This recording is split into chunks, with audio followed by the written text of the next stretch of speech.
வணக்கம் ஃப்ரெண்ட்ஸ். இன்றைக்கி நம்ம என்ன பண்ண போகிறோன்னா மீன் பொரிக்கிற மசாலா ரெடி பண்ண போகிறோம். என்னெல்லாம் போடுறேன்னு பாருங்கள்.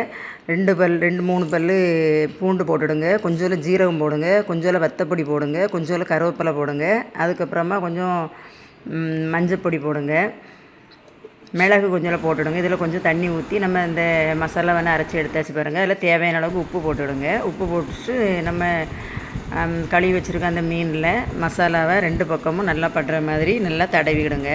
தடவி அந்த மசாலா தடவின மீனை ஒரு 10 நிமிஷம் போல் கொஞ்சம் நேரம் ஊற வச்சிங்கன்னா அந்த மசாலா நல்லா மீனில் பிடிச்சிரும். அதனால் ஒரு 10 நிமிஷம் தடவி வைங்க.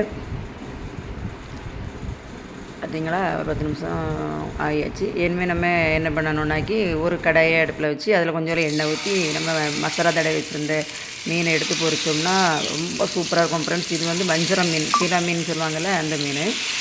நீங்களும் நான் செய்த மசாலா என்னென்ன மசாலா போட்டோன்னா அது அவ்வளோத்தையும் போட்டு இதே போல் மீன் பொரிச்சு பாருங்கள் ஃப்ரெண்ட்ஸ். ரொம்ப சூப்பராக இருக்கும். அதுக்கு மேலே கொஞ்சம் கருவேப்பிலையும் போட்டுவிடுங்க. இந்த மீன் யாழ் ஊருக்கு மணக்கம்பாங்கிற அதில் யாழ் வீட்டுக்கு மணக்கம் ஃப்ரெண்ட்ஸ். ரொம்ப சூப்பராக இருக்கும். நீங்கள் செய்து பார்த்துட்டு கமெண்ட்